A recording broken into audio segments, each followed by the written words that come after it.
Army Men turns 25. Well, it's not 25 until this video comes out. It's a pretty niche game. It even says so in the back of the box. In its heyday, it was popular and sold fairly well. Although some critics didn't like the game series, saying that the games were mediocre at best, the fans of the series know that the games weren't the best, but they had a charm that you can't replicate. So, to commemorate this celebration, I'll be doing a retrospective review on the first Army Men game, going through all the missions, and going over the development history and critical reception of the game. But first, we need a little history lesson. It's the 90s. What? Trip Hawkins is at EA, and he says, you know what? I think EA sucks. I'm gonna make my own studio, make video game consoles. Bam! The 3DO company was born on September 12th, 1991. Coincidence much? Trip looked at his competitors and said, Nintendo? Sega? That's for babies. Those are for toys. Those are for kids. Here comes the Panasonic 3DO, the most advanced home gaming system in the universe. And we're gonna sell it for $699. It didn't do well, but it did do well in Japan. At this moment, the 3DO bros felt it was all over. It was crumbling around them until Trip said, okay guys, we're making video games again. We're so back, 3DO bros. Also, he canceled the 3DO M2, but you know, that's okay. Alright, end of history lesson. Back to Army Men.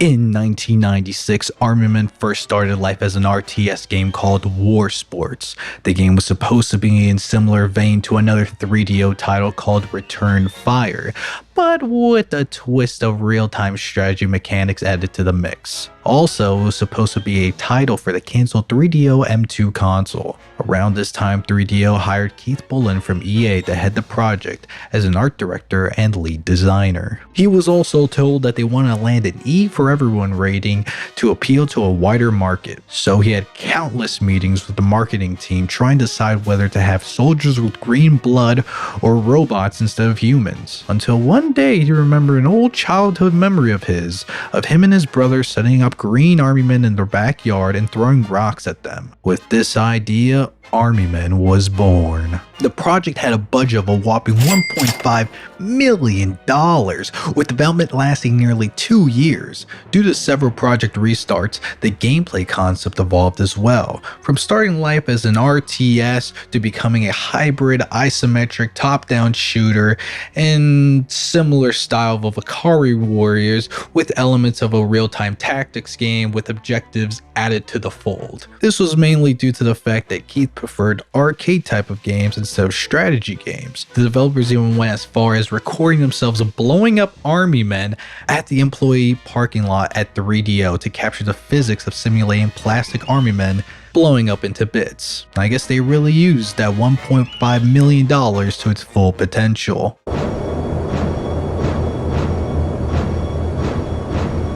The story in Army Men is pretty simple. You play as Sarge, a seasoned and respected soldier of the Green Army. You're sent on missions set in 3 different terrains, which are the western deserts, the northern mountains, and as far as the southern swamps, to stop the Tan from finding a mysterious portal that the Tans are trying to use for world domination. Meanwhile, collecting 3 Tinker Toy keys that activate the portal. The game does provide a backstory to the other nations in the game manual. Sarge explains the 3 other nations, such as the Tans, the Blues, and the Greys, to a new recruit that he just scared the life out of. Sarge even states that the other nations aren't inherently evil. It's that they want to conquer everybody else and take what the others have. It's their tragic flaw in their character that's beyond their control. That's why he states that they're better off being dead. Sarge states that the Tans are the strongest and most aggressive, while the Blues are cowards, and the only reason why the Tans put up with them is that they are good for being couriers and spies. The Greys, on the other hand, are mentioned as hit-and-run guerrillas, and Sarge's father even used to scare him as a kid by telling him ghost stories about the Greys. Sarge tells the recruit, you may not like them, but you have to respect the Greys. In the strategy guide, they bring up the fact that the Green Nation's agenda for the past 50 years has been to keep the Tan Army in check, so the Tan Army doesn't become too powerful to overthrow the other colors.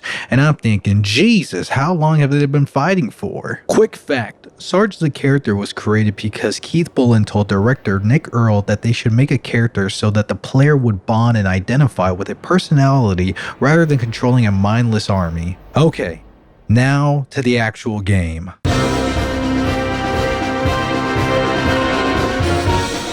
Alright, time to actually get into the game. We're greeted by the 3DO logo in the game's intro. The intro is based off of old World War II propaganda. The developers actually looked through a ton of old film reels to replicate the vibe and aesthetic of those old World War II propaganda movies. Once the intro is over, we're on the main menu. We're greeted by Larry's Orchestra Adventure as the main menu theme, albeit heavily compressed.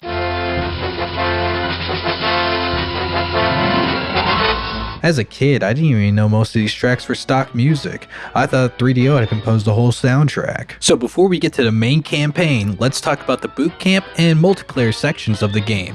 I'll start with the boot camp first. The boot camp section teaches you the fundamentals of how to play the game. The player follows a series of arrows guiding you to the different training courses around the map. Furthermore, the boot camp gives you access to the entire arsenal to get a feel of how each weapon works. Also, the different vehicles and items the players will use throughout the game. Alright, let's get started. With our first weapon, your standard rifle. Surprisingly, it does the same amount of damage as the auto rifle, but it has one fatal flaw.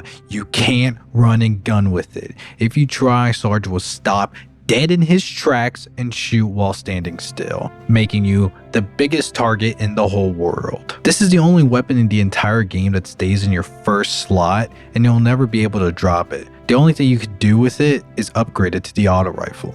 Look at me roll around. The auto rifle is the weapon you pretty much want to get immediately if you still have the base rifle. When you have the auto rifle, you can run and gun without Sarge stopping all the time. Although it does have the same amount of damage as the base rifle, I've always felt it's a tad bit stronger.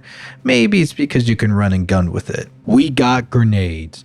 Great weapon. When there's a ton of enemies piled up together, you throw one in there and they blow up into bits. The only thing you need to worry about is if you're too close to a tree or even like a building of some sort, you can actually damage yourself. They're also good for blowing up mines if you don't have a minesweeper. Bazookas, slow, don't use them. Just switch them out for grenades or mortars, and for some reason, sometimes it takes 5 to 6 shots to take down a tank. I have no idea why that's happening. Mortars are great for tanks and to scout enemies up ahead. You can one-shot a tank, unless the game says no, then you need 2. Mines, only good for tanks. Look, I placed mines down before, and the enemies just won't react to them. I don't know what's going on or why that happens, but they just don't work for me. Also, they take over your third inventory slot, and I'd rather have a med kit than mines in my inventory. Ooh mama, the flamethrower is the mecca of all the weapons in this game. I mean, it kills enemies in like 2 hits. So it's always good to have one of these bad boys in your inventory. You can actually light trees on fire. You can actually take damage if you're not careful enough. Also, I didn't capture it, but if an enemy's behind you and they shoot you from the back, they have a slight chance of blowing you up. Explosives, you really don't need them, probably except for 2 missions or if you're really desperate, but they cover your third inventory slot, which is where the medkits go, so I wouldn't want them. Minesweeper, pretty self-explanatory, shows you where the mines are and you can actually destroy the mines. Only problem is it stays in your third inventory slot. Alright, now we have the items of this game. The recon allows you to see throughout the entire map that includes enemies, vehicles, and items. Airstrikes allows you to blow your opponents from above, and the paratroopers gives you a squad of riflemen. Onto vehicles, and I'll keep it brief. Tanks can do a lot of damage, take a lot of damage, and go surprisingly fast, so that automatically makes them the most overpowered vehicle in the game. Jeeps are super fast but can't take much damage. One well-placed rocket and it's pretty much over for them. Half-tracks can take a little more damage, but they're also kind of slow. At least the mounted machine gun is pretty good for protection. The covered truck is probably the worst and the slowest vehicle in the whole game because it gives you no protection. The only upside is that you can put your squad in the back of the truck, and that's pretty much it. Also, I couldn't find any first aid kits in the boot camp for some reason, but normally you get 3 med kits that are in the brown crate. The white crates restore you back to full health, and the health tents heal you 1 bar every 2 seconds. Got it? Good. And that concludes the boot camp. There's also a turtle. For multiplayer, there are two game mode types, Blitz and Capture the Flag. Blitz is your standard deathmatch with the person with the most kills wins. Capture the Flag is who can capture the most flags. I played multiplayer a couple of times over Game Ranger back in the day, and it's pretty favorable. Obviously, it's not as chaotic as the later entries, like throwing a baseball around the map, but it is serviceable. You can also play as your favorite color army, green, tan, gray, and blue. Now with that out of the way, it's campaign time. So finally, we're in the campaign section.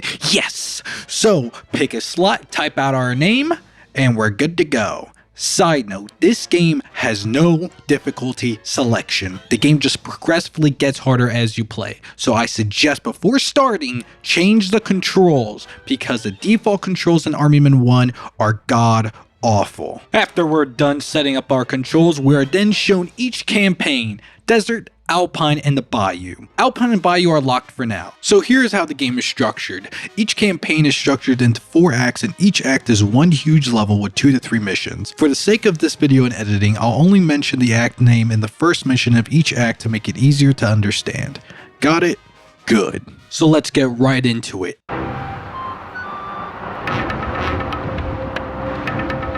Act 1, Cactus Flats. Mission 1, Weapon Run. One of the easiest missions out of the entire game.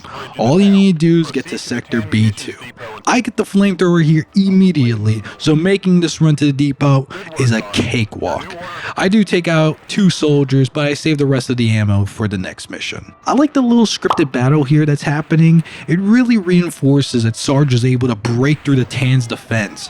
It shows that he's a true seasoned veteran of this war. If you somehow get lost, you can check the map in the bottom right corner or press the map key, but since I'm a professional at this game, I won't use it. Mission 2, Apprentice Assassin. This is where things start heating up if you can catch my drift. There's multiple ways of getting the blue spy's information.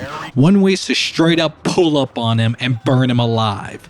Green Nation for life, baby. Woo! Literally, just run towards where he spawns and just burn him alive.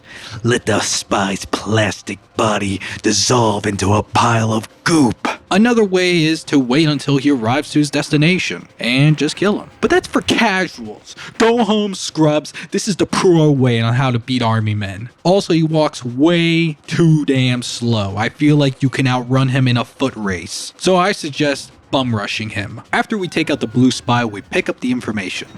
Oh wait, he's a courier? I thought I was taking out the blue spy. I just killed the mailman. What the hell type of information am I getting from headquarters? The information states that the Tans have discovered a new weapon, and one of these keys to activate the weapon is located at one of their bases. After this, we go back to the munitions depot for further orders. Mission 3, A Bridge Too Long. The final mission of Act 1 is another simple mission. First, go to Sector A5. Make sure you have some grenades. If you don't, they should be provided to you near the tank.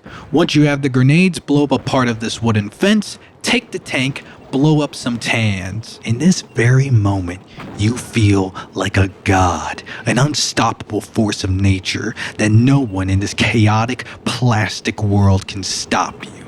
I ran over a jeep, a group of soldiers. I even hit the most legendary trick shot on this Tan. Literally, nothing can stop me. After that, you Tokyo drift your tank into this tent, and that's pretty much the end of Act 1, Cactus Flats. Nice little introduction to the game, short and sweet. Act 2, Mesa Valley. Mission 4, Follow the Leader. Another simple mission like Weapon Run, you must guide your soldiers to the camp in Sector F1. So you just walk in a straight line until you meet up with your squads. I do have some grenades now, so let's start doing some real damage against the Tans. We're doing it quad style, triple damage. We're gonna let them cook in the sun. We then catch up with our squad being, surrounded by 3 Tan soldiers? Like, what soldiers being recruited into the Green Nation? There's 5 of them. 5. And they can't take out 3 Tan soldiers? Green Bros, we are so doomed. But some well-placed grenades takes them out. So all is good. Do I have to do everything around here myself?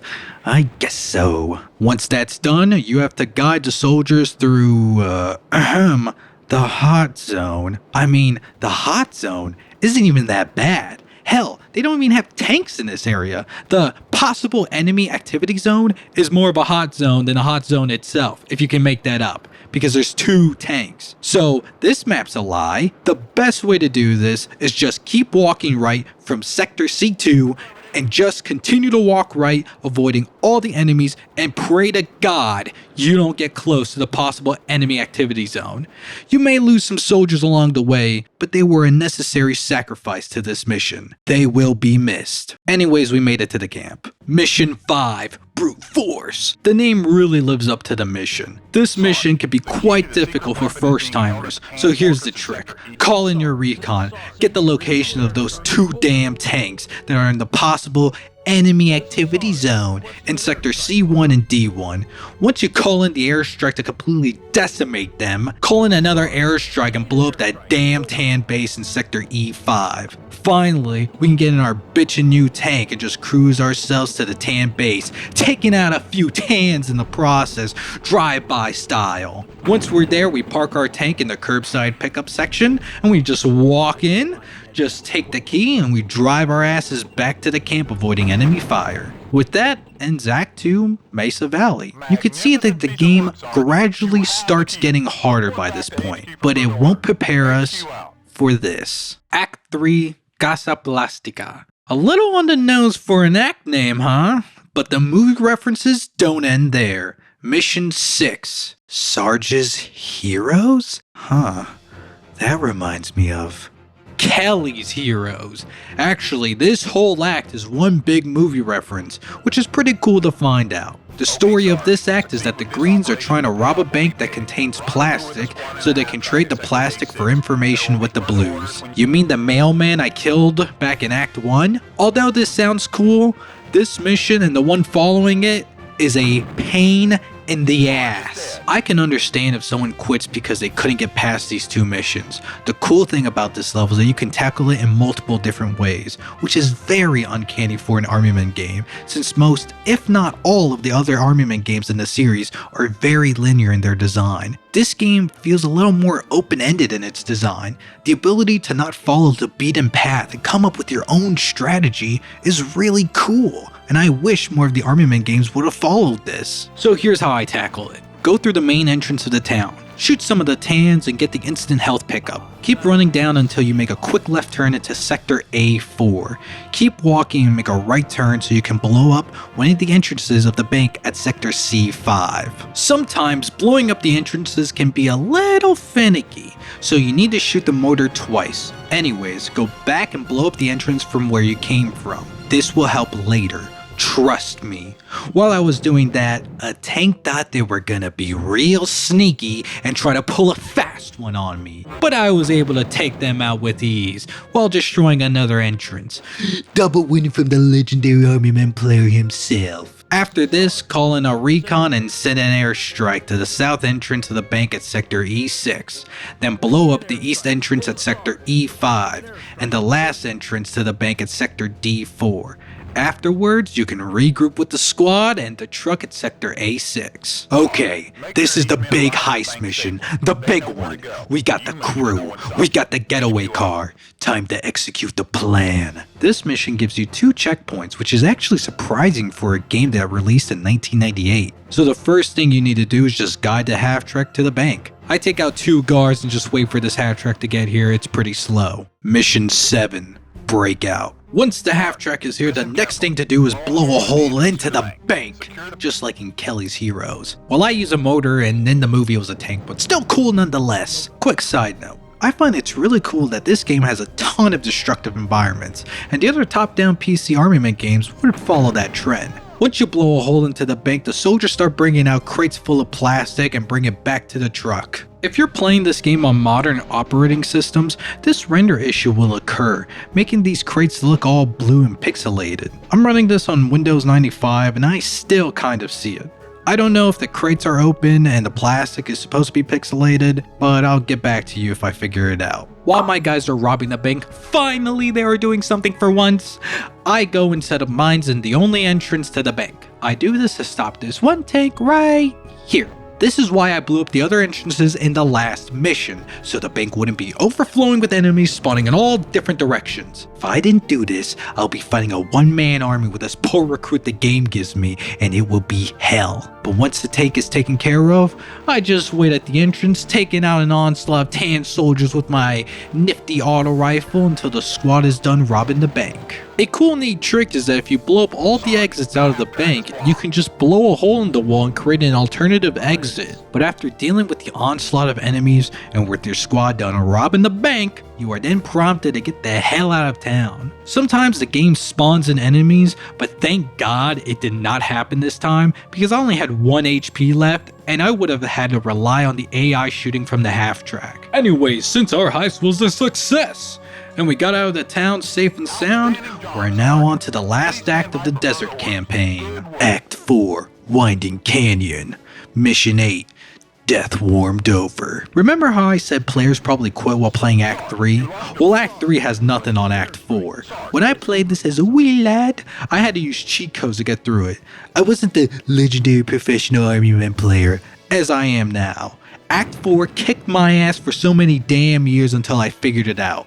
And Winding Canyon is not even that bad of an act once you get past this mission. I think the main problem is that not only is this an auto-scroller mission, but you also have to defend the half-track from enemies and tanks, which can be a real pain and chore to do. This has to be done precisely, because one major fuck-up and the mission is over. So here's how to do it. When we first start the mission, we are outside of the town we just robbed. Nice little continuity there between the two acts. The first thing you need to do is blow up the tank that's going to be speeding behind you, so get your gear and blow up the exit to the town. Next, get to Sector F2 and start placing mines in this corner. After I place the mines, I call in a quick airstrike so I can blow up this tank that's further down in the canyon. Oh wait, the airstrike didn't do shit to the tank? And I gotta waste another airstrike on the tank? Perfect. And I know what you're gonna say, but Ivan, can't you just blow it up with a mortar? And I could, but this saves more time, which you need in this mission. So I rush over to the other location and plant another set of mines. Oh, there goes my half track. I tried to take out these tans, but I didn't have any time to waste, so I ignored them. I placed mines down here and they actually worked. Ah, that'll take the sting off it. What a miracle! I continue to go down the canyon when I realize I placed the mines in the wrong area. I was supposed to drop them here, but I ended up placing them here. But no worries, I was able to take him out with a mortar. Took me 3 tries, but you know, I got it. And I still have these tans stalking me. I don't do well with paparazzi. A quick mortar shell should do the trick. Ah, peace and quiet. Now all we have to do is Tony Hawk downhill jam our asses down this canyon. And I see the blues up ahead. Hopefully they can forgive me for my past sins. But my truck isn't down here yet, so I take out a few more tans with my motor in the meantime so I can get ahead in the next mission. And if you're a true armyman professional, you can actually take out all of these guys before the mission ends. It's risky, since if you die, you'll have to start the whole mission again. Finally, after half a century of waiting, the half-track arrives. Sarge and the Blues do a quick drug deal and I get the information I'm looking for. It seems that the second piece of the key is located in the North Alpine territories and the Tans are still looking for it. With this, the mission ends and the blue Jeep and the half-track drive off into the sunset. Mission 9. Out of the frying pan. The phrase out of the frying pan means to go from a bad situation to a situation that is even worse. I can't tell if they're referring to the mission or the rest of the game. This mission is easy and it's the mission that closes out the entire desert campaign. If you still have airstrikes left, blow up the entire section of Sector B6. But since I only have one, I have to take out the rest of them single-handedly. And thank baby Jesus I got a flamethrower again. I've missed you so much. Alright, it's time to start cooking in the kitchen.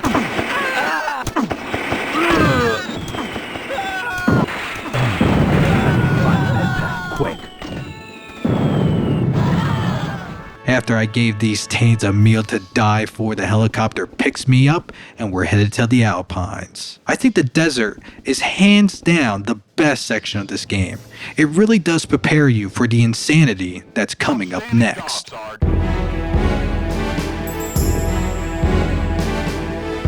Act 1, Logging Camp. Mission 10, out of the mountain. The Alpine campaign's a little bit different from the desert campaign. For starters, there's a lot more varied ways to tackle missions. Well, until I get to Act 4. Mission 10 has us rescue a squad who are being pinned down by tan soldiers. Ugh. We must rescue them and escort them back to camp. Search and rescue missions are very common in this campaign. You will see this happen multiple times. I'm not even kidding. There are two routes that you can take. The first route is getting the Jeep that is in Sector B6. You have some soldiers to deal with, but they're pretty easy to beat. Ignore this part where I got stuck and died. Once you get in the Jeep, you'll probably hear the cries of your soldiers dying over the radio. Do not worry, this is to create a false sense of urgency. You have enough time to save them. Only if I can get out of this goddamn forsaken parking lot. Damn 3-point turns and shit. Hold on, wait. 3-point turn and done. So finally I make my way to where the soldiers are being pinned down and... Wait, hold up.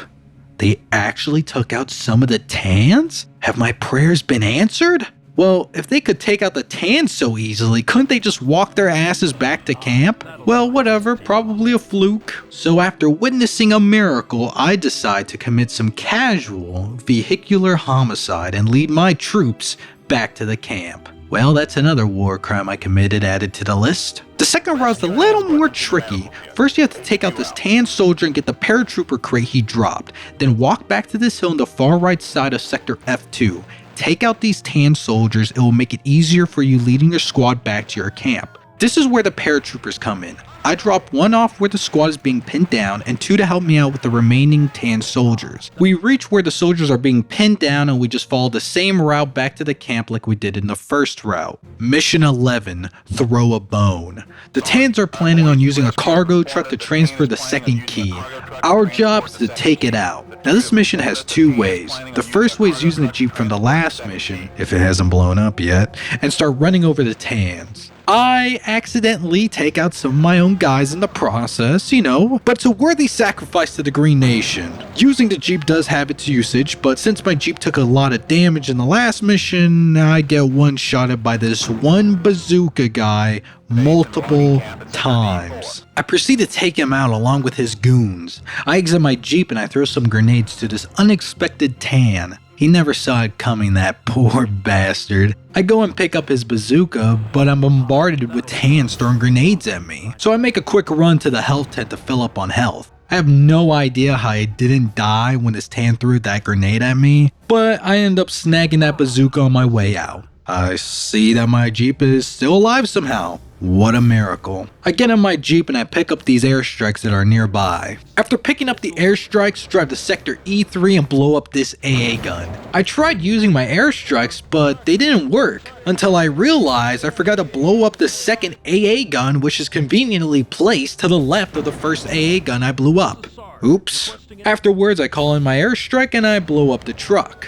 The second route is just doing the same thing, but without a Jeep. But goddamn is it a pain in the ass since I can't take out these guards by running them over. So mainly I have to shoot these guys, and not having the advantage of running them over really shows. Normally you have to walk into the camp and blow up the truck with the bazooka, but you can shoot the bazooka from the same spot where you blow up the AA guns. Just make sure you don't miss. With the truck blown up, we've slowed down the Tan's plans. That ends Act 1. Very short, and the missions weren't too hard. If anything, they remind me of Act 2 Mesa Valley from the Desert Campaign, with rescuing the troops, driving a vehicle, and blowing something up. Act 2 Mining Camp. Mission 12, Enemy Mines. Since we blew up the Tan's cargo truck, we now have information that Wait, not again. Another mailman? He's located in the middle of a minefield. I don't know, he might be depressed after I killed his buddies. So there's two ways of tackling this, the intended way and the speedrun way. I'll be doing the speedrun route first, so here's how to do it. I make my way to the Tan's camp, and my strategy is for the Tan motorman to kill his own teammates. I also want to trick this Tan with the flamethrower to step on a mine. He somehow survives and kills me. In my second attempt, the motorman was able to take out a group of tans, but I died because I took too much damage due to a mine I stepped on and I got killed by the tans. My third attempt wasn't that good either. Well, after a couple more deaths, I make a run towards the minefield and somehow zigzag my way through it without getting hit once. The same thing can't be said to my friend here. I immediately take a mine to the face after taking one step. Awesome. I see the blue spy, so I shoot at him from a distance, and I could tell I'm doing damage because I could see his blue plastic bits flying all over the place. It wasn't pretty, but I got the job done. Now I just hug this wall so another mine doesn't hit me, and I make my way to receive the information. The intended way is to pick up these explosives and head towards the Tan camp with your troops. But instead of just running past them, make a turn right here and take out this Tan on top of this hill. Go through this mine shaft and take him out. He drops grenades, which is great. We will use these for later. Pick up the auto rifle on your way out. Also, I just sent my squad to defend in this small area, so they don't follow me into the minefield where they can die. Keep walking right until you see another mine shaft. Little editor side note here, I accidentally left the explosives here by accident, but I'll pick them up on my way out. Anyways, since my third inventory slot is empty, I just casually walk into this totally ordinary mine shaft and what's this? A minesweeper. Minesweeper.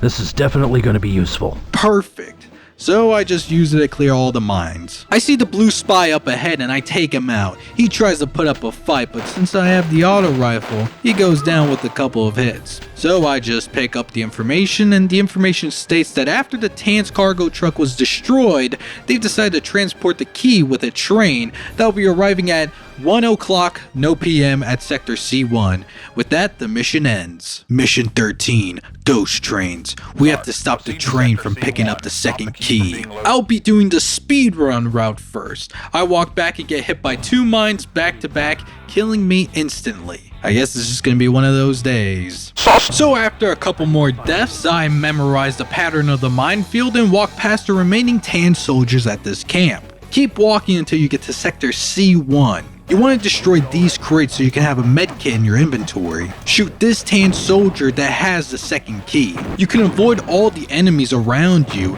even the Tan soldiers with bazookas. Hell, I even survived multiple mines, a rocket to the face, and I even dodged the rocket. Like what? After that, you could just pick up the second key. Now for the intended way. After getting the blue spy's information, go back where you came from and regroup with your squad. Make sure to pick up the explosives if you drop them, because we have to blow up the train tracks with these explosives. Leave the way you came from with your squad. And I don't know, but they're so damn slow. They need to do some more cardio. I have to wait for them to catch up so they won't get caught by the Tans around us. Just keep following the path to Sector D1, avoiding the woods for now. Take out this Tan soldier carrying a flamethrower discreetly. Now keep walking left to Sector B2. There are 2 Tans with flamethrowers, so just chuck a grenade at them. Now technically, we don't need to blow up the train tracks. We could do the same strategy we did in the first route, where we could just take out the Tan who has the key and complete the mission. But where's the fun in that? Where's the challenge?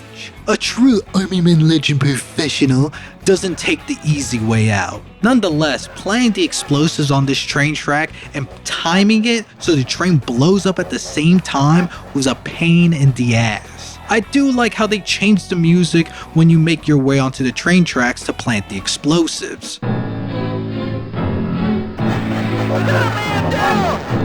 It gives this part of the mission a layer of intensity and urgency, knowing that the train is coming and you can hear it in the distance, the whistling and the chugging.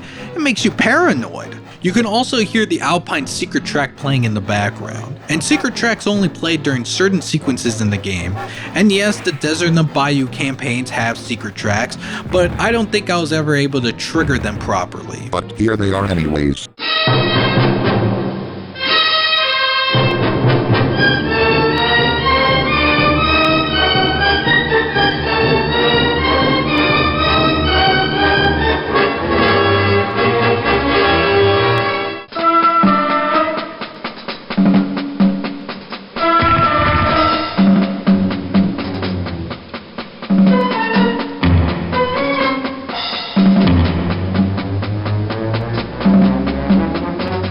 anyways, guess what? This is another movie reference.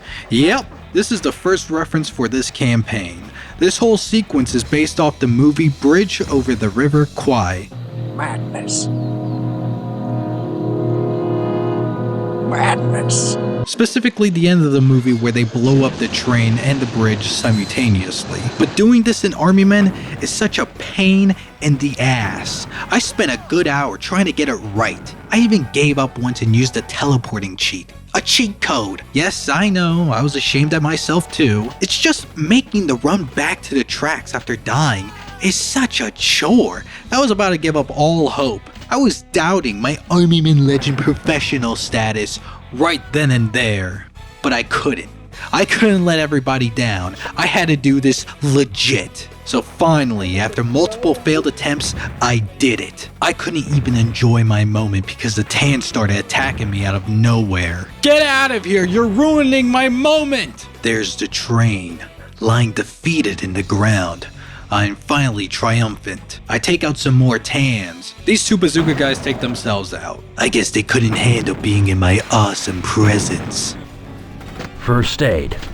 That'll take the sting. That'll take the sting off. That'll take the sting off it. The sting off it. I didn't get a med kit and take out the Tan holding the key and use the minesweeper to clear the mines. All I need to do is pick up the key, and with that wraps up Act 2 Mining Camp. You can see the devs start ramping up the difficulty. There was like 4 Tans with flamethrowers and I didn't even get one. That just shows you how things are getting real serious all of a sudden. There was also a lack of medkits available. And yes, you could just run back to the health tent, but what happens if you get completely decimated? Do you really want to make the walk back only to just die again? And if you're wondering, damn, is Act 3 gonna be as hard as Act 2? Well, you're in for a big surprise. Act 3 Winding River. Mission 14 Float Sam and Jet Sam. Float Sam and Jet Sams are terms that describes 2 types of marine debris associated with vessels. Float Sam is defined as debris in water that was not deliberately thrown overboard, often as a result from a shipwreck or accident. Jet Sam describes debris that was deliberately thrown overboard by a crew of a ship in distress, most often to lighten the ship's load, which in context is related to this mission. Remember how I said Act 3 is easy? Well, it's insanely easy. You can finish the whole act in 3 minutes. Let's do this. So HQ tells us we have some injured men stranded in Sector F5. They still have their truck, so we have to get there before the Tans destroy it. Now you may think, oh man, there's gonna be a time limit. Well no, that's another illusion of false urgency that the game is trying to give you. The first thing you want to do is get this med kit and this auto rifle. And god damn does the frame rate start tanking here because there's so many damn greens on the screen. Hop in this Jeep. Execute a perfect 180 reverse maneuver while accelerating. Pick up this motor that's near the bottom of the camp. A mortar. Get back in the Jeep and drive straight down to Sector A5. I blow up these barrels. You don't have to really do it, but I do it for fun. Get out of the Jeep and you see that this half track is not even like attacking us, even though we're right in front of it. But we're not here for the half track. We're here for the AA gun on the left. Blow it up. This will be used for later. The half track suddenly gains consciousness all of a sudden and starts attacking me, so I blow it up too. After driving the half track, get back in the Jeep and drive to Sector E5. Drive very closely to the edge of this lake so the enemies won't attack you. Once you make it to Sector E5, we see our guys across the lake. But forget all of that for just a second, because we need to take out this squad of Tans with our Jeep. So keep driving down to Sector E6 and just run over this group of Tans. Shoot at this cargo truck that's filled with Tan soldiers inside. Immediately drive back and you will be greeted with even more Tan soldiers. So just run them over. There's one more Tan that drops grenades, but we have to wait for him to spawn in. But my ADHD kicks in and I drive back to destroy that half track and completely decimate it out of existence. Not only the cargo truck, but also the last Tan soldier. Pick up the airstrike crate. You'll need it for the last mission of this act. I drive back and the guy finally spawns in, but he knows my one weakness. That's right. trees. Vehicles and trees don't work well in this game. I finally managed to get him and pick up his grenades so I can destroy the bridge. But Ivan, can't you destroy the bridge with a mortar? And I have, but I always get bad luck because I end up blowing up too much of the bridge, which makes you fail the mission or accidentally kill you in the process. To destroy the bridge, you need to throw a grenade at both ends of the bridge. After that, the driftwood, the jet Sam, flows down the river, making a walkway for our boys to help the wounded soldier into the half-track. HQ tells us we did a good job on the rescue and that ends the mission. Mission 15, the Gauntlet. So, the soldiers are in the truck and I need to get them to the medical tent back at the camp. This is a super easy mission. All I have to do is avoid all the enemies. So I take the same route I did when I was driving here with the Jeep, just hugging the edges of the lake until I reach the camp. This mission starts off with air sirens blaring in the background like it's a super intense mission, but it's pretty relaxed all things considered. Even this tank didn't faze me. For some reason, the half-track, after taking one bit of damage, starts malfunctioning like it needs an engine change. I have no idea if this is a glitch or done intentionally. I do find it pretty funny when I make it to camp. The moment I get out of the half-track, it just topples over on its side for no reason whatsoever. Like, imagine the other soldiers' reaction seeing that. And Sarge just nonchalantly goes, "Sorry guys, the bumper fell off." Once the soldiers have returned to camp, we're given intel by HQ stating that the men we just rescued came from a Tan prison camp and that there's more prisoners over there. The prisoners that are in the prison have more information about the last key, so we gotta go break them out. With that, the mission ends. Quick interjection. I want to bring this up because the mission bugged out on me a couple of times. I would make it to the medical tent and the mission just wouldn't end, so I had to restart the game. This also happened to me in the previous mission, where the mission would just not complete. Even though the soldiers got into half-track, it just wouldn't end. This is the only time I restarted my game, and none of the other missions in the game did that, so it's pretty weird. Maybe the game needed to give me a challenge because this act is so easy. Mission 16. Roundabout. You know how we blew up that AA gun for mission 14 and how we picked up those airstrikes? Well, HQ tells us we need to take out a heavily defended satellite dish. So here's what we need to do. Call it an airstrike and blow it up in sector A6. That's it, you beat the mission. Literally one of, if not the easiest missions in the entire game. With that concludes Act 3, the easiest act of the entire game. And now we're on to the most challenging act of the game. Act 4, Prison Camp. Mission 17, Great Escape. They're not even trying to hide the references anymore. It's literally the Great Escape. Well, this escape has to be great because this mission is tough. HQ informs us that the prison camp is located in Sector B3, and they have information on the last key. All we need to do is free at least one prisoner to pass the mission. There are various ways to pass this mission, but this is how I do it. And before someone says, "What about the airstrikes?" Look, Virgil Hiltz didn't have airstrikes, he had his wits, and that's exactly how we're doing it. So pick up these grenades and recon and cross this bridge that's on our left. While crossing the bridge, we come in contact with a Tan wielding a bazooka. Throw a grenade at him.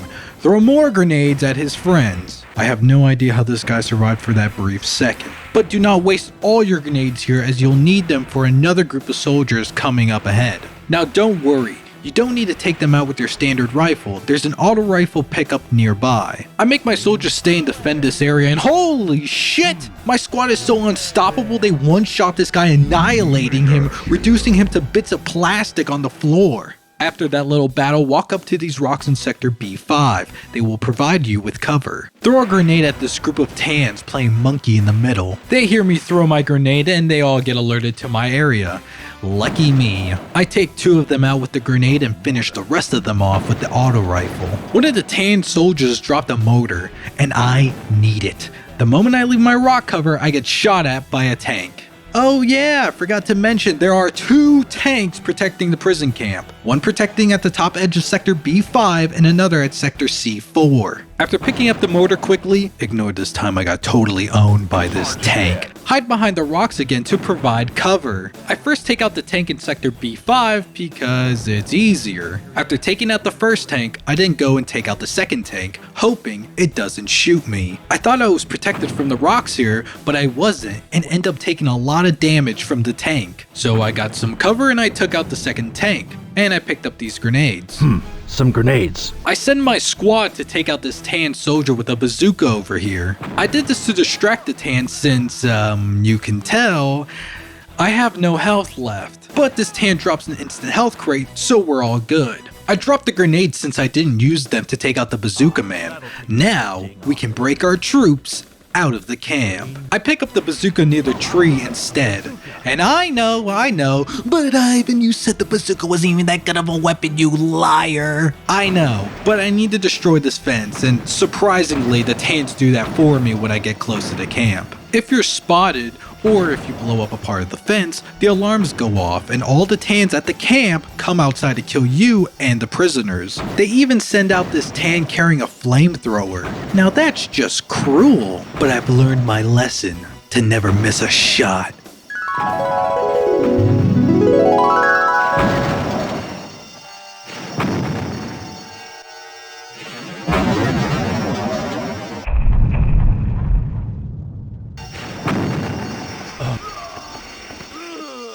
Sarge is dead.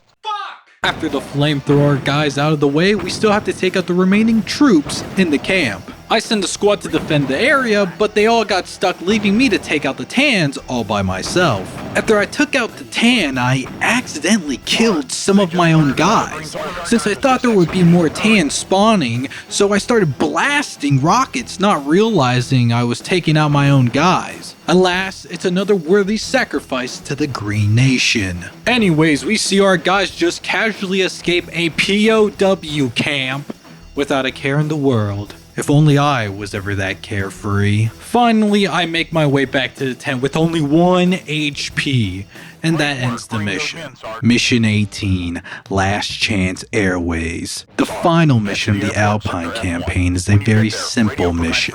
HQ tells us we have to make it to the airport in Sector F1 and wait for the helicopter to arrive. But just like in the last mission of Act 1, there's a whole army ready to take you out. Unlike that mission, we could just run by everyone, which is easier. When the mission starts, walk straight to Sector E3. You'll be greeted with a tan carrying a bazooka, but most likely he'll blow himself up, so don't worry about him. Shoot this crate and pick up the mines. Mines. Walk across this bridge and make a right turn and keep walking straight. Walk across another bridge and avoid these 2 tans with grenades. Then make a right turn and enter this airport. Yeah, some airport we got here. And look, we have 2 tans with flamethrowers. Yeah, just ignore them. By reaching the airport, Sarge calls for an evac. This is Sarge. Get us out of here. So right now, your only objective is to survive until the helicopter comes. I tried putting mines down, but the tans just walked over them. So whenever I get to this part, I just kind of run around like an idiot waiting for the helicopter to show up. You have to wait 25 seconds until the helicopter arrives. Yeah, I counted. But I mean, just look at what we're dealing with. 2 tanks, 2 flamers, a bazooka guy, an onslaught of tans coming from the west, and on top of all of that, you have to dodge bullets from the guard tower? Just get me out of here. And you may be asking, well, Ivan, why not just take out the tans? Well, because this is the easier route. You really can't explore since there are way too many enemies, making it a death sentence waiting to happen. But you didn't come here to see someone take the easy way out, right? No. You came here to see a professional. So instead of crossing the second bridge to Sector D2, take out this tan carrying a flamethrower. Pick up the flamethrower and kill these 3 tan soldiers. They're scripted across the bridge so you don't have to worry about them trying to kill you. I drop my flamethrower and pick up the bazooka and move it towards me so I can have an extra weapon just in case I run out of ammo. Keep walking to Sector A2. Walk up this hill and walk past the prison. Editor's side note.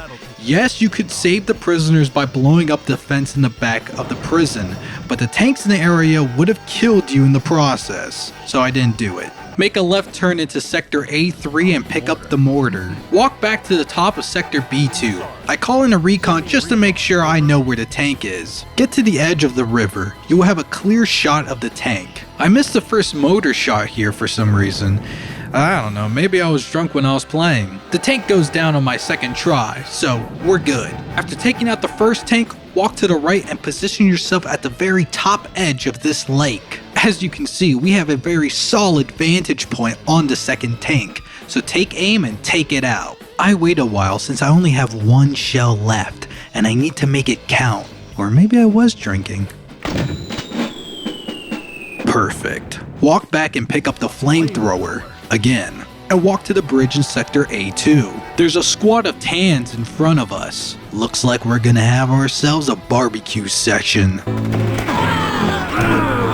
After taking out the squad and causing a forest fire in the process, remember, only you can prevent forest fires. The rest of the tans in the area are alerted, so we gotta fight them. Good thing we still have some gas, so we can continue our cookout. Oh, not you two. Looks like we have our last guest. Smoke tans. I pick up some recons here just in case. You don't have to do it. I walk back and see two more tans with grenades. Lucky for me, one of them gets team killed due to the other one throwing a grenade at me. Finally, I make it to the airport and I take out that annoying guard tower with one clean shot. I also take out this tan bag here with the mortar. Sarge calls for an evac, I walk around for a bit, and then the helicopter arrives. I hop in, and HQ tells us that the final piece of the key is in the bayou near the southern front, and that's our final stop. The Alpine campaign isn't bad. It has some cool set pieces, and the devs knew what they were doing when giving the players limited resources, making the game more challenging. But is it fun? Not really. A lot of these missions can be a real pain. Anyways, on to the Bayou campaign.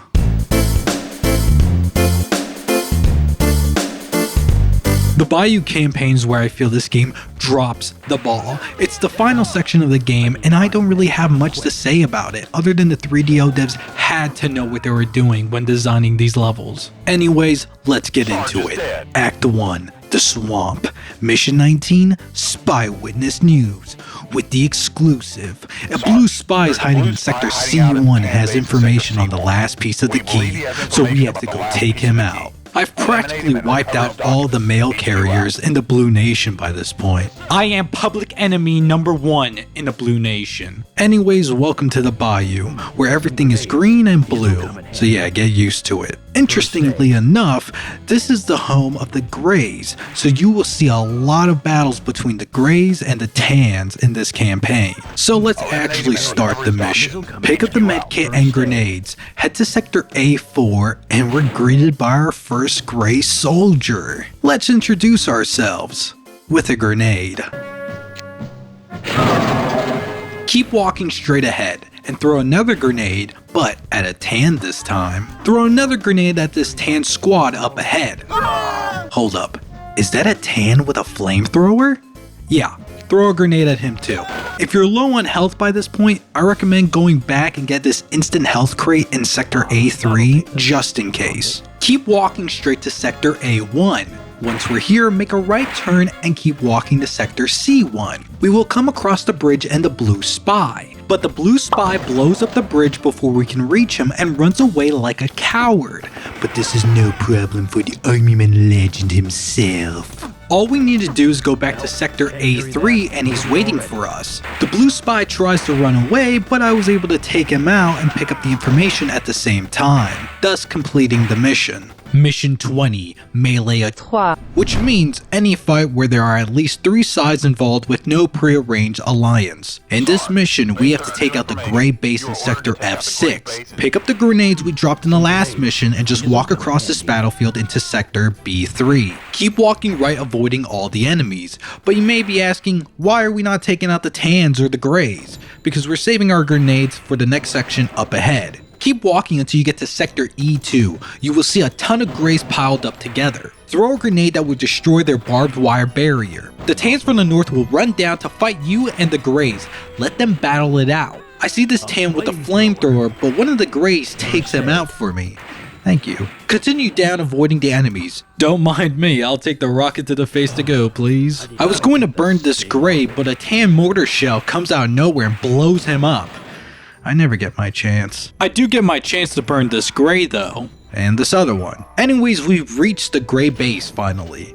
And don't worry about this Grey with the bazooka. He does the classic, I'll blow myself into smithereens bit. Blow up these explosive barrels to enter the Grey base. I eat another rocket to the face, but don't worry, I'm still alive. When infiltrating the Grey base, I highly recommend to start from the right side and loop back around. Why? So you won't get murdered by the Grey soldier with the flamethrower. Once we eliminated the Grey soldiers from the base, we pick up the information this Grey soldier dropped. It states that they're expecting the Tans to overrun the base, so they move the key to another location. HQ informs us that capturing the base has cut off any chances of a pursuit, and that ends Act 1. It's not terrible, but I do feel being in these cramped areas is not fun to fight in. The amount of unfair enemy placement is not helping either. At least there's a cool temple. Act 2, Shantytown. Mission 21, Prisoner's Dilemma. HQ informs us that the last key is being kept in a Grey prison camp in Sector F6. HQ tells us we should find a Grey soldier on patrol to give us information on the prison camp's defenses. The Grey that would give you the information spawns in either Sector C5 or D5. The first thing you want to do is pick up the medkit and grenades. Walk right towards Sector C1, cross the bridge, and keep walking right until you reach Sector D1. Go down to Sector D2 and continue to walk south and make a right turn into Sector D3. Keep walking south until you see a Grey soldier turn away from you. This indicates that this is the soldier that has the information. Now, do not kill him. Shoot him once and he will surrender and give you the information. He informs you that the outer perimeter of the prison camp is surrounded by mines and is protected by 2 gun towers, and that ends the mission. Mission 22, Clean Sweep. HQ tells us that the key is in the prison camp, and to find the minesweeper to make it easier to infiltrate the prison camp. The minesweeper is located in Sector A6. You have to take out this Grey soldier with the bazooka and he will drop the minesweeper. Now, we don't have to do this. We could technically just blow up the mines with some grenades or hug the edges of the wall. Let's get started with the mission. Since we know that the Grey base is located in Sector F6, all we have to do is go infiltrate it. So keep walking south to Sector C5. Now you can engage the Greys, but you could just avoid them. Or you can throw a grenade at them like I do. Keep walking right and cross the bridge leading into Sector F6. Throw a grenade at this fella right over here and blow up the mines. Or you can hug the edges, or use a minesweeper. It's your choice. By this point, you need to blow the 2 guard towers with a motor. Motor, I can't even pronounce the word anymore, but you know what I'm talking about. So you can pick up the motor in the bottom of Sector E6, behind this porta potty. You have a really good vantage point to take out one of the guard towers from Sector E6, but you can also take out the guard towers at the minefield. For the second guard tower, you need to be really close to the prison so your motor shot can reach. You can either shoot from the minefield or from the first destroyed guard tower like I do. After the guard tower or gun tower, however you want to call it, is taken out, the fences that are surrounding the base should be destroyed so you can now enter the base. Pick up the flamethrower and just take out these Greys. And they really don't put up a fight. Even this Grey with the flamethrower just stands there after I cook his friends alive. Anyways, the last key is right there. We've come so far. I'm proud of us. HQ congratulates us on collecting all the keys and informs us the keys are used to activate an ancient portal in the Bayou region. And that's all the information they could give us, for now. That ends Act 2, another really short act. It feels like the devs start ramping up the difficulty by throwing every enemy type at you with no real cohesion, at least in my opinion. I do like how the Greys are the only enemy type to show up in this act. It gives me the impression that Sarge taking over the Grey base in Act 1 stopped the Tans from reaching this area, so we can get the key first. I don't know if that's me making stuff up in my head or if that really was the developer's intentions. Act 3, Weapons Plant. Mission 23, beware the air. HQ informs us that there's a retired Grey Colonel living in a mansion. He knows the location of the portal. First, we need to rescue our squad at Sector C4 and then protect an AA gun. This mission isn't that hard, so let's get on to it. First, we have to go south to Sector C4. Eliminate this Grey soldier. He drops an auto rifle for us. Continue to walk south until we reach Sector C4. Once we get here, eliminate all the Greys from this area. After all the Grey soldiers are taken care of, your squad magically appears. Set your squad to defend the AA gun in Sector B2. 3 squads of tan soldiers will show up to destroy the AA gun. You can either let your squad do all the work for you, or you can take them out yourself. After you've taken out the 3 squads, you pass the mission. Jesus, what a massacre. I couldn't save them. They will be remembered. Mission 24, Big Bang Theory.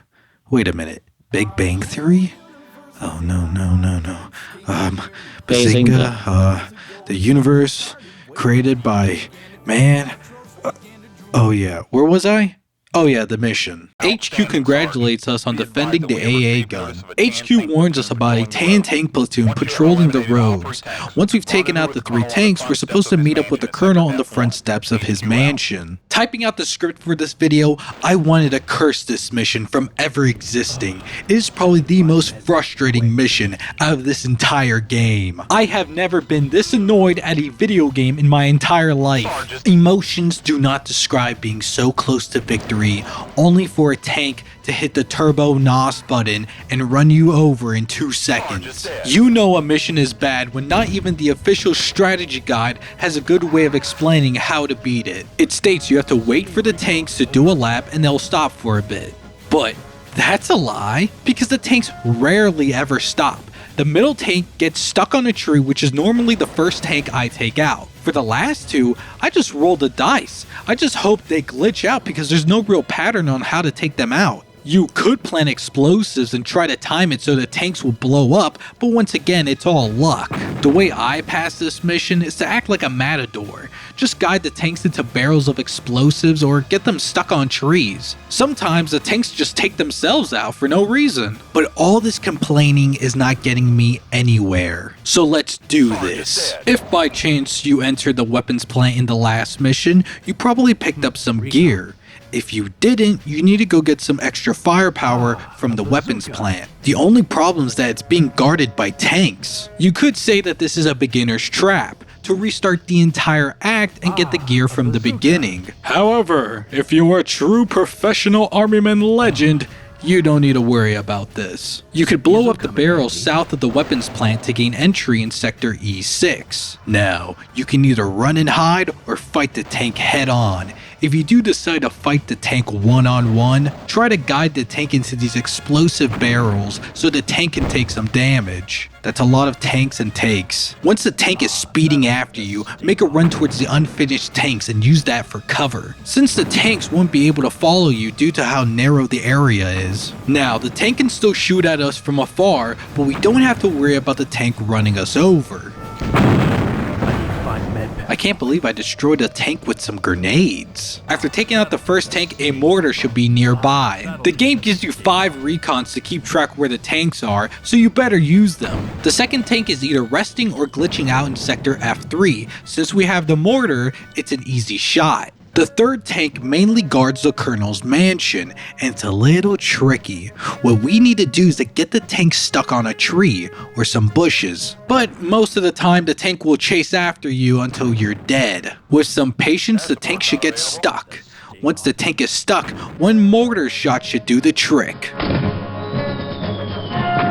With that, you defeated the tanks. A super insane and very difficult way to do this mission is to plant explosives like I mentioned before. You have to get the explosives in the first mission of the act so the timing can be perfect. This is something I never really realized until replaying this mission, is that the explosives can be used as mines. If a tank runs over the explosives, they blow up, but sometimes they don't for some reason.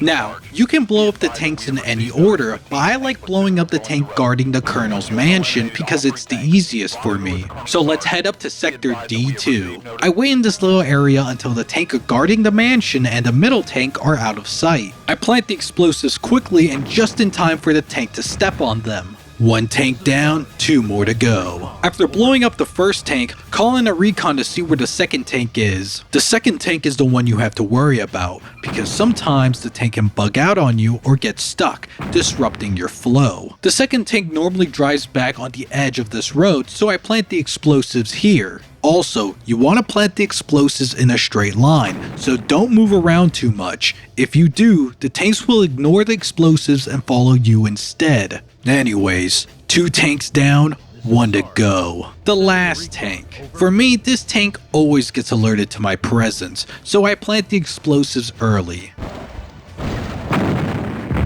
With that, all the tanks are down. And yes, I was exaggerating a bit on how hard the tank patterns are, but even as a seasoned player, I still get owned by these tanks. Now that the tanks are taken care of, all we need to do is walk over to the Colonel's mansion and wait for the half-track to arrive. Once the half-track has arrived, the Grey Colonel comes out of his mansion so we can escort him out of the area. And that ends the mission. Mission 25, Escort for Hire. Escort? I'm classier than that. HQ tells us to drive the Grey Colonel out of the area and drive him to Sector F6. This mission is up there as being one of the easiest missions in the entire game. Hop in the cargo truck and just speed our way down this road. Do a sick drift past this blockade, make a hard right, and the mission ends. HQ tells us the Colonel has been safely transported, and that ends Act 3. Act 3 was a doozy for me, since most of my time was spent doing Mission 23,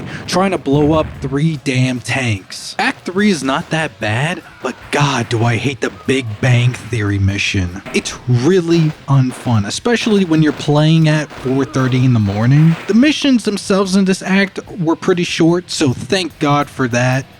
And now, sadly, we're on to the final act of the game. Act 4, Bourbon Street. Oh man, I love New Orleans. The final act of the entire game is pretty short, and the missions aren't that hard. I do wish that this finale was a tad bit longer though. Mission 26, Stick and Bones. HQ tells us we need to get the Colonel into a safe house in Sector E2. HQ has airstrikes to help Sarge out, but we need to destroy a tan AA gun first in Sector C1. So we went from defending an AA gun to now destroying one. Pretty simple enough. First, we pick up some grenades and just head north to Sector B1. Reminder, this entire field in front of us is covered in mines. Throw a couple grenades to make a straight line to Sector A2. Destroy the AA gun with 1 grenade. Once we destroyed the AA gun, HQ will send an airstrike to take out the squad of Tans and this tank out. Head back to the cargo truck. Now, we don't have to blow up the AA gun. We can drive straight through the enemy's barricade. The only problem is that the tank and the rest of the Tans are there, and the cargo truck can really only take so much damage before it's destroyed. And I know I'm repeating myself a lot, but I really do like how they give you this alternative without blowing up the AA gun. I know a bunch of other games that don't allow you to finish a mission unless you do it the intended way. Or they'll softlock for no reason because you didn't follow the game's instructions. Anyways, after destroying the AA gun, I lost another soldier. No, not Jimmy John McGee. Another tragic soul that was consumed by this evil war.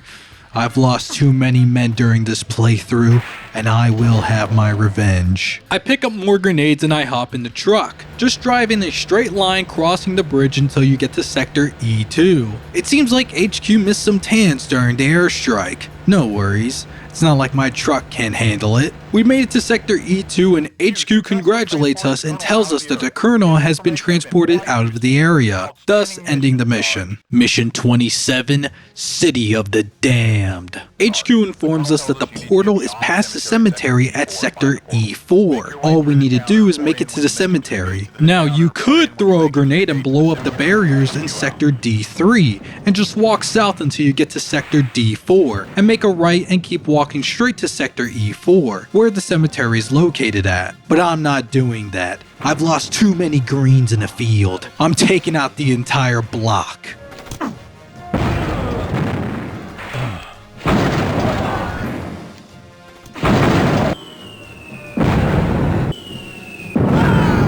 I don't care how good this architecture is, I'm burning everything to the ground. Wow, that was cathartic. I will say this, the street section is very well designed. From the street lamps to the trees, even these buildings are nice. They capture the look and feel of New Orleans Bourbon Street. Throw in a couple soldiers and some barbed wire fences and you have a nice setting for a battle. I enjoy video game battles that take place in familiar locations, such as a busy city street, a subway, or in front of a Burger King. It gives me the sense of a small, innocent town corrupted by war, and has now turned into a battlefield for a war that will never end. Anyways, we made it to the cemetery. HQ congratulates us on making it to the cemetery and to inform them if there's any suspicious activities. Mission 28. Resurrection. The final mission that ends Army Men. HQ informs us that the Grey Colonel cannot tell us exactly the location of the portal, but we'll know it when we see it, and to give HQ a detailed report of what we find. The moment the gates of the cemetery are open, there's a change of music. We no longer hear the bombastic war tracks that play. We now get a soft, ominous ambient track. A wolf howling in the background, seagulls chirping in the distance, the waves crashing into a rocky shore at a beach. It gives me the feeling that something wicked comes our way, and I love it. I wish there was more ambient tracks in the game. Hell, I wish there was more music in the game. To my knowledge, Army Men 3D and Army Men World War, the PS1 games, are the only other Army Men games that have ambient tracks that's a part of their soundtrack. Anyways, we're in the cemetery. There's no going back. Literally, the gates are closed when you enter. But if you want to completely skip this cool section of the game, don't walk into the cemetery. Make a left turn, keep walking until you reach the edge of the cemetery. Make another left turn and just keep walking straight. You will come across a pile of rocks. If you hug the edge of the cemetery, you can walk right through them, avoiding that whole cemetery section. Good for speedrunners. And yes, you can go back if you want to or if you get stuck. But you already know me. You know I can't take the easy way out. Back to the mission. When we enter the cemetery, a big battle erupts between the Tans and the Greys. I suggest, if you still have some grenades, to throw them when the Greys and the Tans are close. I don't know why, but this section reminds me of Left 4 Dead 2, especially the Parish campaign, that little section where you're fighting in the cemetery. I don't know why I made that connection, I guess because they both take place in a fictional New Orleans. Anyways, after taking out the Tans and the Greys, they respawn. As the title of the mission states, the dead soldiers get resurrected. That little animation where the soldiers come out of the ground is fucking cool. There's probably a deep metaphor here about how these soldiers fight a never-ending war and how their souls can never pass on, forced to fight a battle for all eternity that they have no chance of winning. But since I don't have the criteria to assume, we'll just move on. What we have to do in this section is blow up this statue of a Grey leader. I don't know if he's a Grey leader, I'm assuming he's important. The statue can be located near the bottom left of the cemetery in Sector E6. Throw 2 or 3 grenades at the statue to create an exit out of the cemetery. I do recommend swapping out the grenades for a flamethrower and get a first aid kit just in case. When we're out of the cemetery, we see that there's still Greys defending the portal.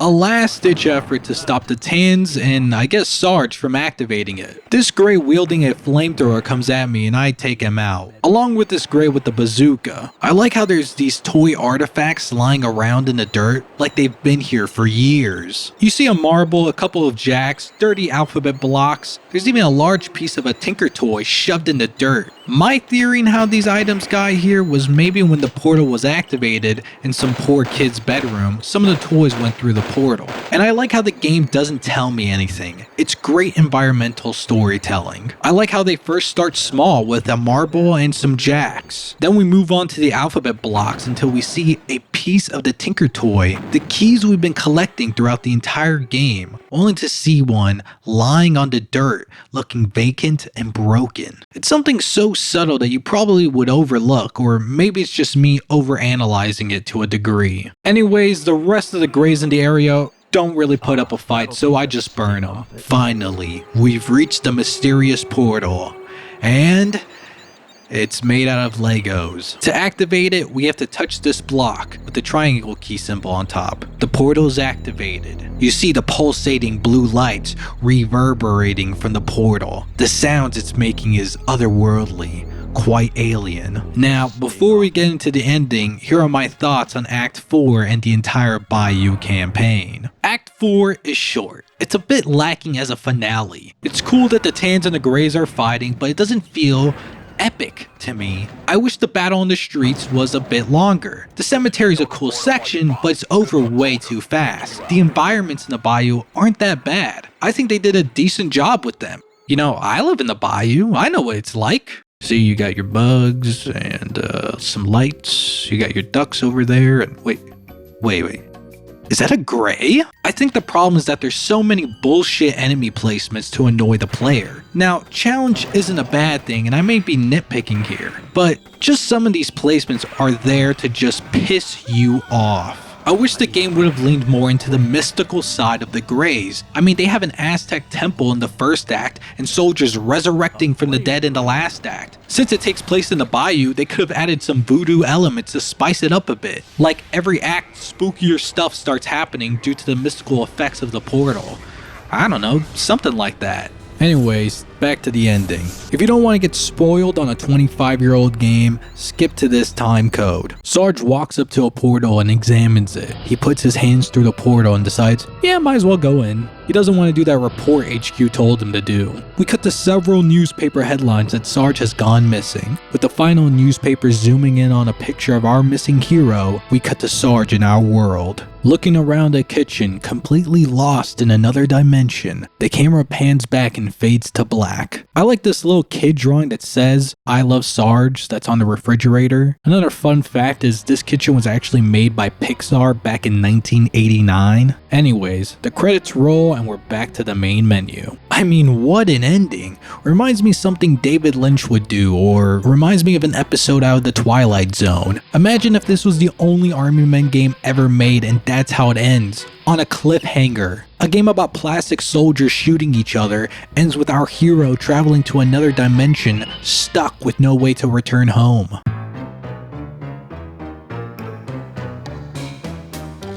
My personal thoughts of Army Men 1 is that it's a fun game. It brings me back to the days when I was poor and I didn't have a lot of games, where I cherished every game I had. Nowadays, I have over 200 games in my Steam library that I haven't played yet. I wouldn't call Army Men 1 my comfort game because, let's be honest, that's pretty cringe. But it's a game that you can come back to for a couple of hours and enjoy yourself and go, oh man, I love blowing up plastic soldiers. The gameplay is simple and addictive. The UI and story are easy to understand. The graphics and environments are charming and really capture that plastic feel of a war diorama. The animations are pretty neat too. I like how if you carry a motor or a flamethrower, it shows on Sarge's back. The death animations are brutal. Soldiers will lose limbs, melt into liquid plastic, or blow up into tiny pieces. Kudos to the animators. The voice acting in the game is charming. Sarge is voiced by Scott Ruggles, one of the artists on the project. He would voice Sarge until Toys in Space. I only talked to Scott once, but I never really asked him how he got the role. I can guess this is how it happened. Hey guys, we need someone to voice Sarge. I think Scott's got a good voice. Alright, get him in the booth. Same goes for Mark Dickinson and Wally Fields. They did a good job with the voices as well. The voice lines in this game are memorable. It's up there with Spider-Man 2000 for me. I used to quote lines like, Ah, that'll take the sting off it. Sarge is dead. Minesweeper. This is definitely going to be useful. maybe there was something wrong with me, but those voice lines are forever engraved in my brain. Now, is the game perfect? Not really. The faults are noticeable, like the janky controls. Sarge drives vehicles like he has impairment goggles on, and he moves like he failed the fitness gram pacer test. Not being able to heal your squad or control them sucks. You can't see enemies due to the game being in 640 by 480, and repetitive missions where Sarge has to take down an innocent blue postal service worker for information. I would have liked to see a mission where Sarge defends a green outpost base from incoming Tans, and I'm sure they had more ideas for missions but had to cut them due to time. The best missions in the game is when they pay homage to old war movies. The large levels in the game are good, but there's no real incentive to explore them. Like, no one's making a 2-hour journey to see this corner of the map. The biggest issue I have is not being able to pick up extra ammo. If you try, Sarge will say, Well, can't carry that. Loaded already. why did they do this? It's probably the worst gameplay decision to force a player to drop their weapons during combat and go, oh shit, gotta go pick up that weapon I saw 5 minutes ago. It's a terrible gameplay decision. And I know Army Men was inspired by arcade games, but that shit doesn't happen in Contra or Akari Warriors. The sound mixing is god awful. Vehicles are way too loud even when the audio is low. Sound effects for walking on different terrain is still in the game files, but are not used for some reason. And I know it sounds like I'm bitching and complaining here, but a majority of these issues would later be fixed in Army Men 2, so 3DO did listen to the complaints. You can now control squads easier, and you can heal them. The movement is also improved, making Sarge's movements smoother and easier to control. There's a difficulty option if you think the game is too hard. Now, I'm not trying to give hate to this game for no reason. This game has some issues that can make the game not enjoyable. Now, do these issues detract from the overall game experience? Personally, I don't think so, but I'm biased because I've played this game so many times. I feel these issues won't really hinder someone's experience on how they play the game, since it's so minor that they'll probably get used to it quickly. You might get annoyed with not picking up extra ammo, but the game is strategically designed around having limited resources. So with all that said, is Army Men one of those top 10 underrated classic games from the 90s you have to play, or the top 100 games you have to play before you die? No.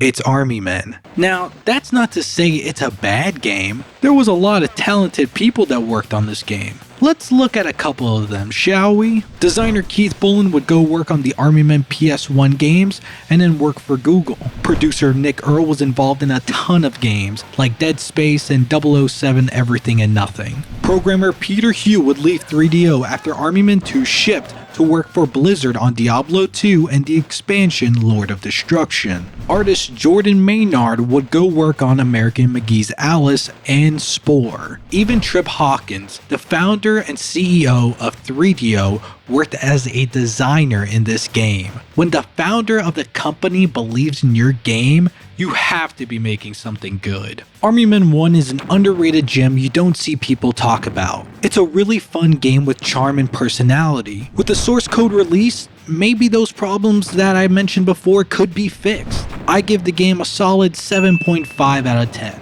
Some days I give it an 8 because I'm biased.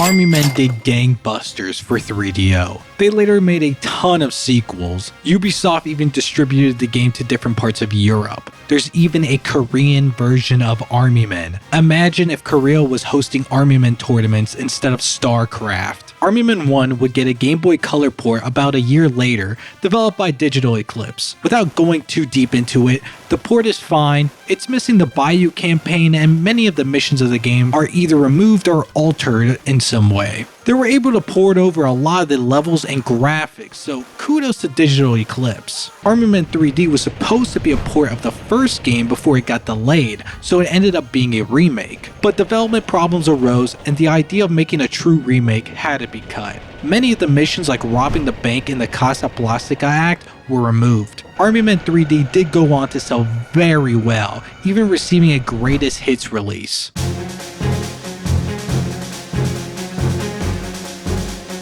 What did the critics think of Army Men at the time of release? Well, it's a pretty mixed bag. The reviews that rated Army Men pretty low criticized the game for not having 3D accelerated graphics, janky controls, and that the game was too simple. Let's read one review from Game Revolution. In the game industry, this kind of a game event doesn't occur very often. In the era of light sourcing and 3D acceleration, it's rare that we get a game with a story that is much better than the graphics. The in-game graphics are outdated, lacking both style and substance. They seem unprofessional. I feel that the game's simplicity is the game's strong suit. There's already a ton of different elements going on. If the developers added more elements, it wouldn't work. It would have felt like they were trying to pad out the gameplay. The controls are understandable, especially the mouse controls, since it could be a little jarring aiming and shooting at enemies. It's weird how these critics never really bothered in remapping the controls, as it plays better than the default controls. About the criticism that the game doesn't have any accelerated 3D graphics seems to be a common criticism that was happening in the late 90s. As games were rapidly getting better graphics and fidelity, hell, some critics dismissed Castlevania Symphony of the Night just because it had 2D graphics,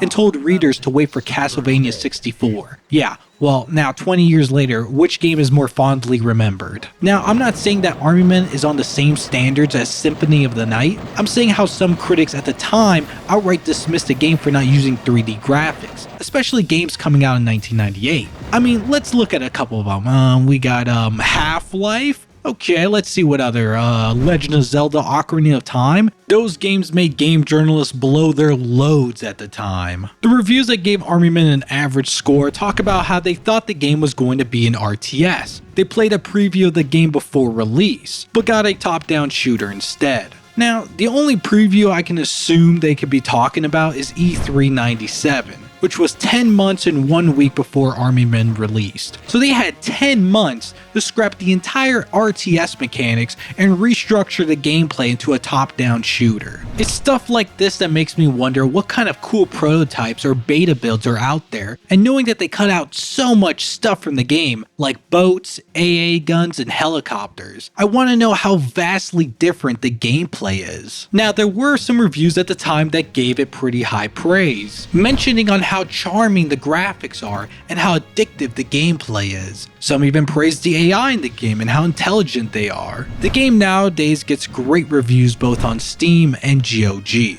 It's one of the higher rated Army Men games in the series, so the game has grown on people within the last 25 years.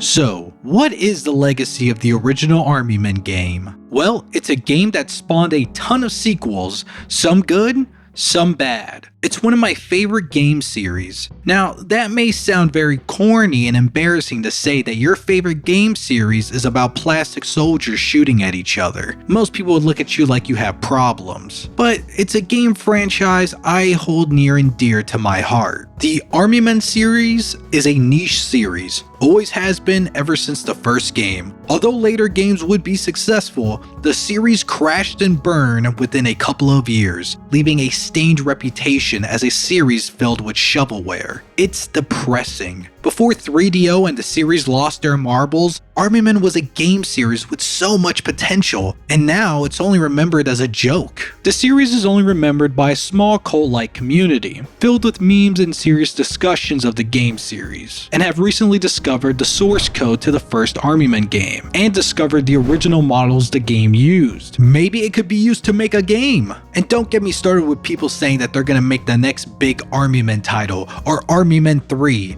because that dream died a decade ago, so stop trying. In my opinion, I would like maybe a new game, or a remake. Whenever they stop remaking classics and remake a game that deserves it. Army Men 1 could be a good candidate. With the right group of people, they can probably fix the mistakes of the past while improving the game. If this happens, I would want an Army Men game to be more grounded and serious. Whoa, not that serious. Before you say, but Ivan, it will ruin the series, think about it. The series has already been murdered and ran over by Global Star Software, now 2K Play. The last entry had you playing as a child with schizophrenia, shooting at Army Men that didn't even move. So the series can only go up from here. But that will never happen. What we get are Steam Early Access multiplayer games, or games that only get supported for like 2 weeks before the developers get bored. Mean Greens, I'm looking at you. Don't even get me started on those shitty Chinese stolen assets pay-to-win mobile games you see on the App Store, or Games that say, hey, let's paint our models green and tan and make the players fight in unimaginative arenas. Yay! We're also gonna sell it for you for $16.99 as paid DLC. I'm tired of fighting in kitchens and bedrooms, sinks. Let me fight in a blizzard or a coal mine that's about to explode. Give me a story. Give me some sense of urgency. Give me anything. Alas, that won't happen. The Armament series is forever trapped in the sandbox of time and the memories of those who played and enjoyed the games. As I open my window after beating the game, I reflect on how the corporate overlords at Take-Two and 2K Games do not believe the series as a moneymaker, so they abandoned the series. Nowadays, you can buy the games from GOG or Steam, or you can buy from the pirate store. So if you're ever bored on a rainy day and have nothing interesting to play, try it out. Give it a shot. Instead of dismissing it like a lot of people do because of its reputation, you may find something you might enjoy. Maybe one day in a different world, in a different reality, there will be a new Army Men game. But for now, I can only hope for a dream that will never come true. Thank you all for watching. Goodbye.